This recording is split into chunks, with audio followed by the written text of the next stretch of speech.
Okay people, this is the new coil to Technomancer's exact specification, and this is what I was talking about, this acrylic on the core being only half a centimeter, 5 millimeters. It tend to warp here, warped, and this core is trying to get to the magnet, and the magnet's trying to get to the core, and you're getting this warping, and especially when it's spinning at say 500 or 1000 RPM, you're getting this.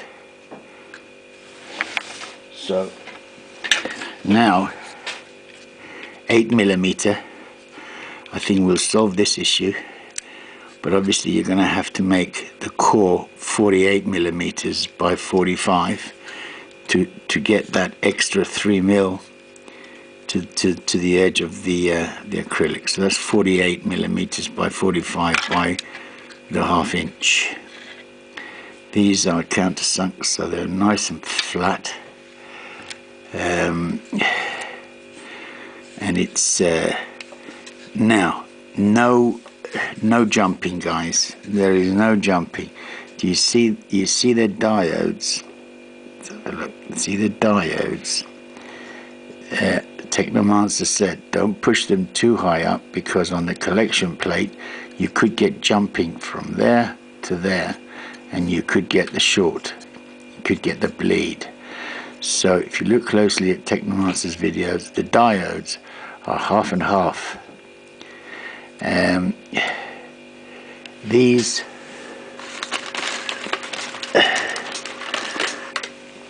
are MJL's 21194s, Bedini 250 volt, and they have their own heatsink, and this is where the problem was when that was touching that. So I got hold of these. These are little where are they? They come in a packet like this. They're like waxed. Let me get one out, then we can have a look. Right, these are like wax, they're like paper, almost like paper. You can tear them, and I put 2 there. Now because this chip, the heatsink doesn't go all the way to the hole. As long as this is protected from this, there are no issues.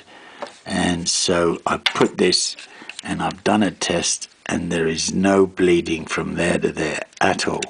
And this is bolted on with on the copper collection plate. So the bleeding was caused by transistors that have their own heatsink, and when you get that, you're getting bleeding. The other thing is, I don't use super glue. I don't cut these. I use a complete 9, and I put the diode over the top, because it solves a lot of issues later on when you come to change these. I'm going to use 16 coils, and I'm going to start them all off with 3.3K resistors, and I'm going to make little sets, and I'm going to do the whole test on 3.3Ks, then 4.7s, then 6.8s, and then 10,000. See where we go. This solves a lot of issues, because I got one here. Have a quick look. Yeah, you see this? If you can go through the pain of welding one of these on there, and that's in the, then you've got not a lot. If you have to change one of these chips and you've screwed it all the way through, you're going to have a problem. All these will fall out, whatever. So screw them only up to there. In other words, only up to there.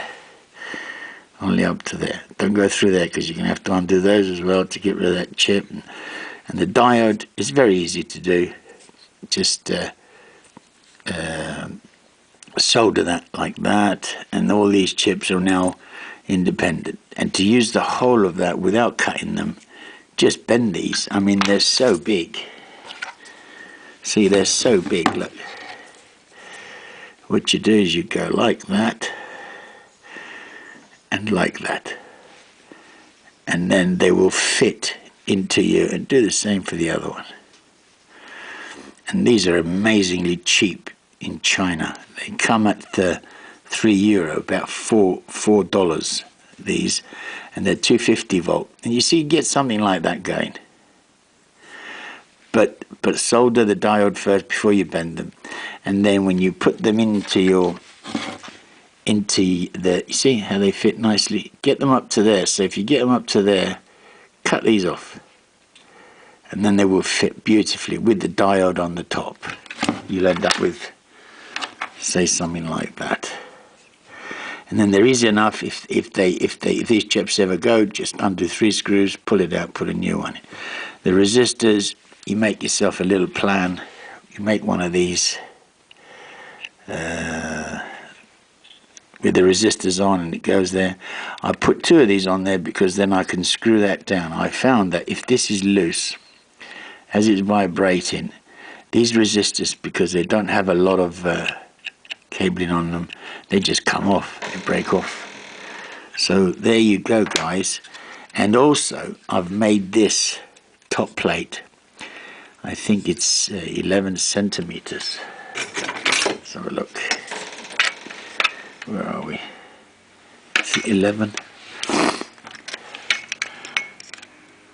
No, sorry, there's 7 centimeters. This is 7 centimeters, and this is,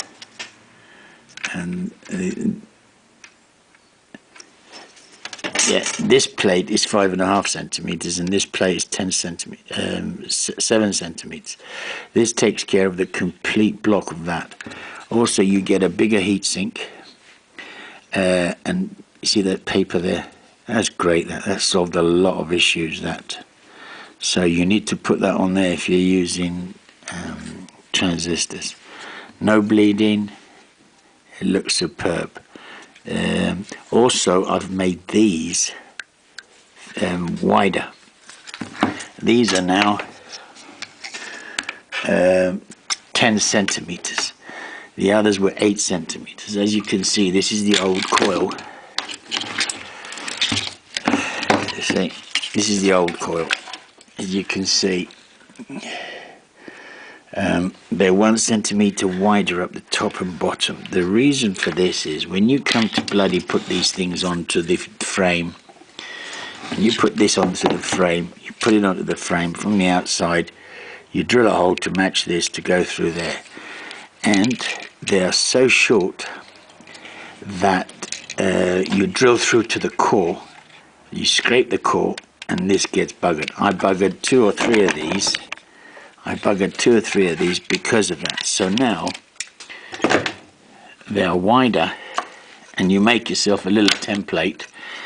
I'm going to make a little template with 2 holes in it, and then when I do it, I'll put it on the outside, and then I'll drill right through it, and it'll be sort of here, which means it's miles away from the core. It won't touch the core, and miles away from this side, so it'll be about there. So the drill, even accidentally, will not scrape the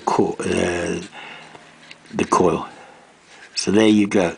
That is a complete. I've done it to suit me, really, with my experiences. Very concerned about this acrylic. It has to be thicker, otherwise you get in this, and eventually you could get a crack here, because don't forget, you cut through that, you get a crack along there. This could pop out, and at 500 or 1000 RPM, there goes the wheel. So there you go, guys. I'm very, very pleased with it.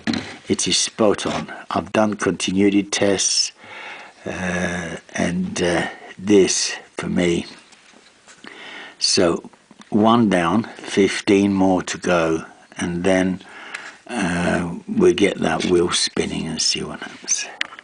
Thank you, guys. Good luck.